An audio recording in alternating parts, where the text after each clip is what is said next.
Stick around because later in the video, I'll explain why the 60/40 portfolio your parents relied on isn't so safe anymore. My promise to you is simple. By the end of this video, you will not just understand, but you will know how to execute 5 strategies to limit risk and invest it with confidence. This is the knowledge that gives you true peace of mind. All right, so let's dive into our first strategy, which in my opinion is one of the most simple and elegant way to reduce your investment risk. I call it how to control high-price stocks for a fraction of the cost. To understand this, we're going to start with a simple analogy that has nothing to do with stocks, real estate. Imagine you want to buy a house that costs $500,000. You think it's a great deal, but you're not ready to commit that much capital today. So you make a deal with the owner. You pay them $5,000 for the option to buy that house for $500,000 anytime within the next year. Let's break down the terms because they are important. The $5,000 is the fee of the contract. It's called the premium, just like for an insurance contract. The $500,000 in green is the current value of the house and it can vary. However, the $500,000 in blue, that's the agreed upon price and that's called the strike price. It's the price you can use to buy the house. The next important item is the 1-year deadline, which is called the expiration date. It could be longer or shorter. For this example, I used the 1 year. Now, if the house value skyrockets and goes to $600,000 within the next year, your contract would be very valuable because you could buy the house for $500,000 and sell it right away for $600,000. So that would be a $100,000 gain. However, if the market crashes and the house is only worth $400,000, what happens? Well, you don't need to worry about it. You can just let the option expire. It will be worth zero at the end of the year because no one would use your contract to buy it for $500K when you can buy it for $400K instead. So the most you can lose is the $5,000 premium you paid for the contract. You control the $500,000 asset, but your maximum risk was defined from day one and was very small. The same exact logic applies to stock with a call option. Let's look at a real-world example. Say there's a stock, we'll call it XYZ trading at $100 per share. Option A is the traditional way. You buy 100 shares, the cost is $10,000 because it's 100 times 100, and the full $10,000 is your capital at risk. Option B is the strategy we're talking about here. Instead, you buy one call option contract that gives you the right to buy 100 shares at a strike price of 100 anytime before the expiration date, which in this case would be a year from today. And the premium for the contract would be $2,000.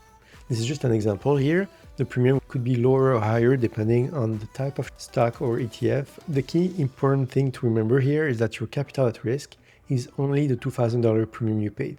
So basically you've reduced your maximum possible loss by 80% right from the start. So let's see what happens in a few scenarios after a year. In the first scenario, the stock soars to $150 per share, a 50% increase. So for the option A, the shares, now they are worth $15,000. So the profit is $5,000, which is great. Option B, with the call option, the option is now worth at least $5,000. And the reason is that if you could buy the shares today for $100 per share and you could resell them right away for $150 per share, that means that you can do a $50 profit per share right away. And because the contract is good for 100 shares, so if you can make a $50 profit times 100, that's a $5,000 profit. However, because you paid $2,000 for that contract, your net profit is only $3,000, which is still great, but it's just something to keep in mind that you have to reduce what you paid for the contract just to get the real return on it. But still, you captured 80% of the profit with only 20% of the capital at risk. So this is a really good way to show you that this type of contract can be a great way to capture most of the profits while only reducing the risk. Now let's look at a drop. So let's say the stock drops by 50% to $50 per share. Option A, the shares will now be worth only $5,000 from a starting $10,000. So there's a $5,000 loss. And this is the kind of pain that makes people fear investing. As you can see with the option B, so the call option, the option expires worthless because there is no value in buying the shares at $100 with the contract if you can buy them at $50 from the market. So you lose the premium you paid for the contract, but your loss was capped at the $2,000 you paid for the contract.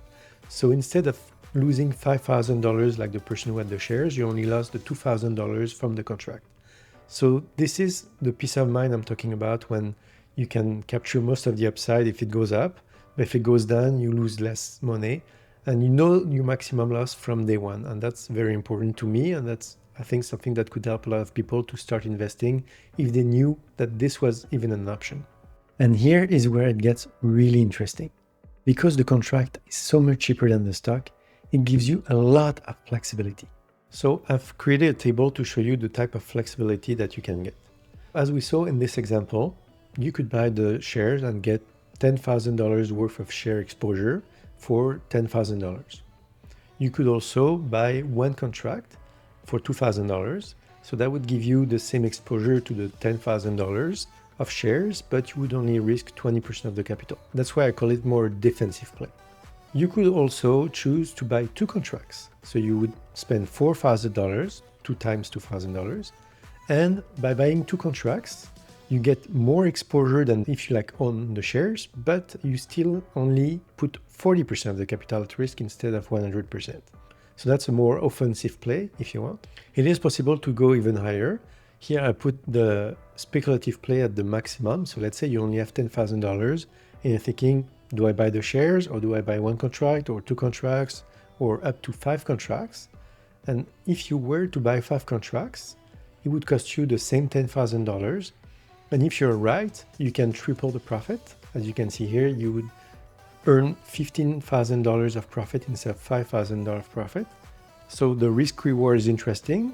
However, if you're wrong, you would lose the $10,000, versus if you own the shares and you're wrong, it's probably gonna go down, but unless the company goes bankrupt, it would probably not go to zero. I just wanted to show the range of flexibility to show you that regardless of the type of investor you are and your risk profile, there is a way to adapt the number of contracts that you want to use, if you want to use them. This is the type of strategy that can really help people to get started without worrying too much about losing 50% or more. So to recap, strategy 1. Using a call option lets you control stocks for a fraction of the cost, gives you most of the upside, and caps your maximum potential loss before even entering the trade. In our first strategy, we talked about buying an option to control a stock. Now we are going to look at the opposite situation. For strategy 2, we will explore how you can get paid to own your favorite stocks. This is for those of you who already own stocks that you like for the long term, but you're concerned the market might be getting a little overheated. Instead of just sitting and hoping, you can put your shares to work. The best analogy for this is owning an investment property. You own the asset and you collect rent from a tenant. With this strategy, you own the stock and you can collect rent from the market. The rent is the premium you receive for selling a call option contract against your shares. Now, there is one important trade-off. By collecting this rent, you agree to sell your shares if they hit a certain price that you choose. But I see this as a win-win, because you either keep your shares and the cash you collected, or you're forced to sell your shares at a profit and you keep the cash. It's a great problem to have. So let's see how this works. Let's go back to our company, XYZ. You already own 100 shares and they're currently trading at $100 per share, so your position is worth $10,000. Option A is the standard approach. Like before, you simply hold 100 shares and you see what happens. Option B is our strategy here. You sell one call option contract. You agree to sell 100 shares at a strike price of $110 anytime in the next 3 months. For taking this obligation, the market pays you a premium right away. So let's say the premium is $500. That $500 is yours to keep no matter what. This cash is immediately providing you a 5% cushion against any potential drop in the stock price. So let's see what happens after 3 months. If the stock soars, like in our scenario number 1, the option A of just holding the shares, you make a $2,000 profit because your shares went from $10,000 to $12,000. Option B, if you sold the call, now that the stock is above your strike price of $110, you have to sell your shares for $11,000. So that's a $1,000 gain. and you keep the $500 premium that I talked about before. So your total profit is $1,500. You made less profit than if you just ordered the shares, but you still made a very good profit on your capital in just 3 months. And you could buy the share back if you wanted. In the scenario 2, the stock is flat at the end of the 3 months. Doesn't mean it stayed flat the whole time. It just means it started at 100, it finished at 100. And so if you only hold the shares, like in option A, your return would be null for this 3 months period. However, if you were with the option B and you sold the call, well, the option you sold expires worthless because the stock is below the strike price. And so no one would be interested in buying the stock from you at 110 per share when they could buy it from $100 from the market. So you keep your shares and you keep the $500 premium. So you just made a 5% return in a flat market while everybody else made nothing. In the scenario number 3, let's say the stock drops 10% to $90 per share. So in option A, the shares are now worth $9,000. So that's a $1,000 loss. With the option B, as mentioned before, the option expires worthless. And so your shares are worth the same $9,000, but because you received a $500 premium, you cut your losses in half. So your net loss is only $500. As you can see, this strategy improves your outcome in flat and down markets, and it still gives you a profitable outcome in a rising market. It's not the full insurance that we'll talk about next, but it's a powerful way to generate income and reduce risk, which is what investing with peace of mind is all about. We've talked about reducing risk and we've talked about generating income. Now let's talk about putting a hard floor on your potential losses. This brings us to strategy number 3, how to buy portfolio insurance to guarantee you can't lose. So this is for the same exact situation we just discussed. You own stocks that you love, but you're worried that the market is about to take a dive. But with this strategy, you don't have to cap your upside at all. Think of it exactly like you think about home or car insurance. You pay a small fee, a premium, and in return you get a policy that protects you from a disaster. The tool here is called a put option. Buying a put option contract gives you the right, but not the obligation, to sell your shares at a guaranteed price, called the strike price, before a certain date. And here's the best part. Unlike car insurance, there are no claim adjusters to argue with. It's a financial contract that is guaranteed to be honored, and it's the ultimate tool for peace of mind. So let's go back to our example with XYZ stock.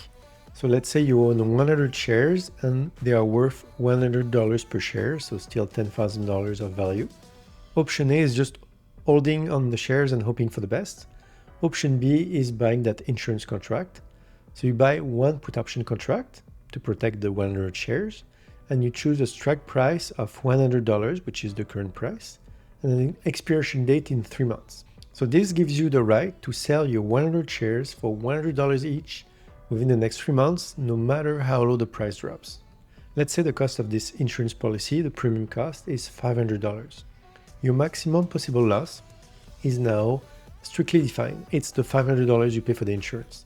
So let's see how this plays out. In scenario number 1, the stock soars to $120. With option A, your shares are worth $12,000, so that's a $2,000 gain. With option B, so you're insured, your shares are also worth the $12,000. But because the insurance contract expired worthless, your net profit is the $2,000 gain minus the $500 cost you pay for the insurance. So your net profit is still positive, it's $1,500, and you participated in most of the upside. You just have to take into account the small cost of the protection you had. In the scenario number 2, the stock drops 10% to $90. So option A, the shares are now worth $9,000, which is a $1,000 loss. Option B, you can exercise your right to sell the shares at the guaranteed price of $100. You have no loss on your shares.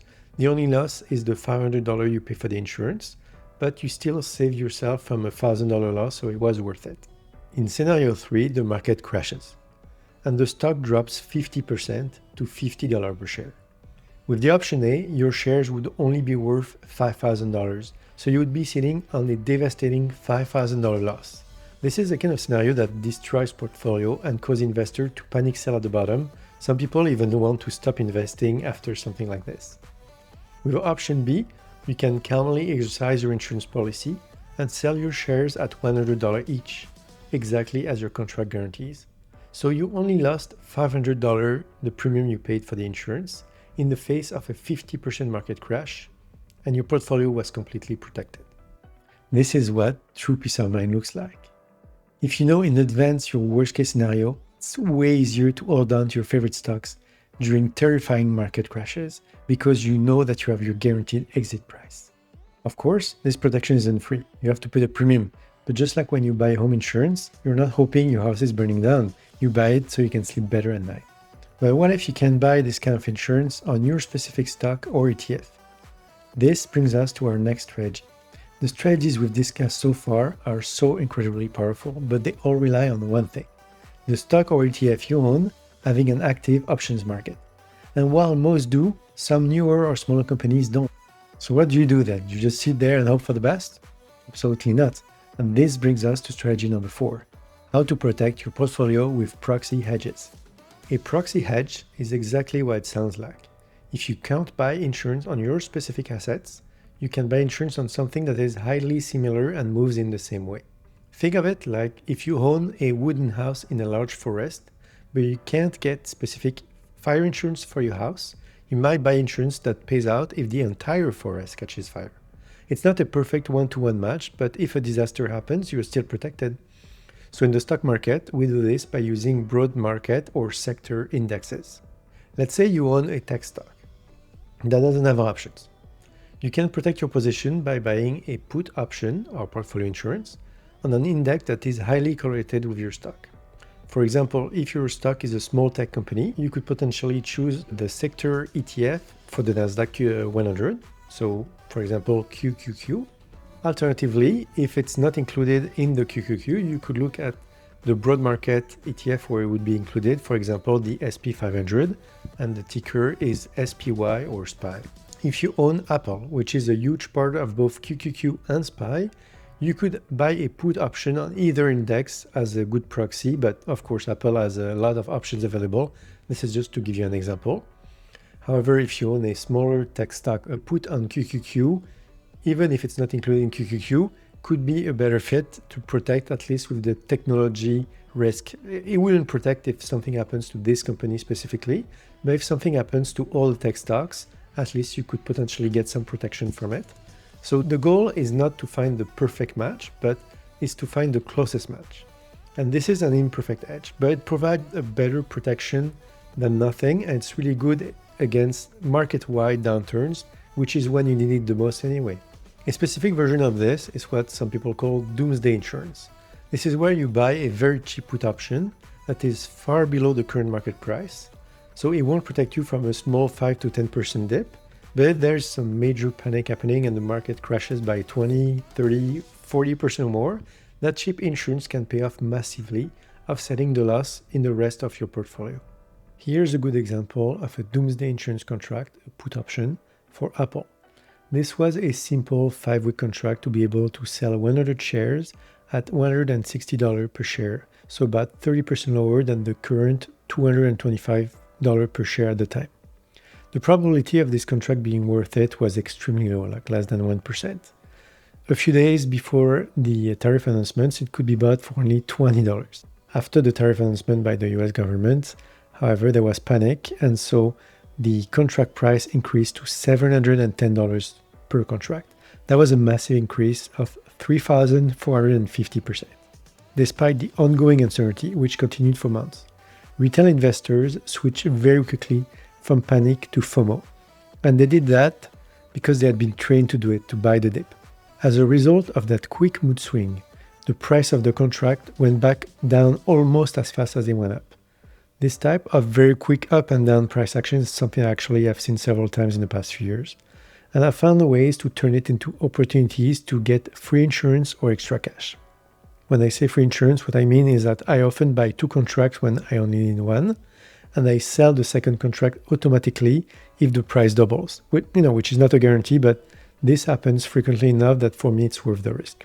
As for the extra cash, well, if I no longer need the insurance, for example, if it looks like a market capitulation, which means there are no more sellers, everybody who wanted to sell has sold, then selling the contract for a profit can make sense.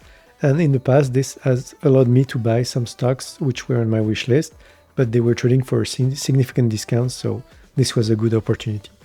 Now there's another tool you might hear about for this. It's called an inverse ETF, and I need to give you a serious word of caution here. Inverse ETF are designed to go up when the market goes down, which sounds great. However, they are built for day traders. They reset every single day, and because of this, they tend to lose value over the long term. They can be very useful for short-term protection, think a few days, maybe a week or two, but they are not suitable for long-term portfolio insurance. Using them incorrectly is a mistake that can be very costly. So just to recap this section, if your specific stock or ETF doesn't have option, you can still protect yourself by buying put options on a correlated index. It's a key strategy for managing risk on your whole portfolio. But this brings up a bigger question. What about the safe part of your portfolio that's supposed to protect you automatically? I'm talking about bonds, and that's what we're diving into next. So far, we've focused on strategies to manage the risk of the stock portion of your portfolio. But what about the other 40%? This brings us to our final and very important strategy number 5. Why the 60-40 portfolio is broken and what smart money is doing instead. For the last 40 years, the golden rule of investing was the 60-40 portfolio. 60% stocks for growth, 40% in bond for safety. The logic was simple and effective. When stocks went down, bonds went up, acting as a shock absorber for your portfolio. And for decades, this worked beautifully. This relationship was the foundation of almost all traditional financial advice. The reason it worked for 40 years is that we were in a period of falling inflation and falling interest rates. But since 2022, that relation has shattered. Suddenly, bonds became the worst of both worlds. They fell right along stocks offering no protection.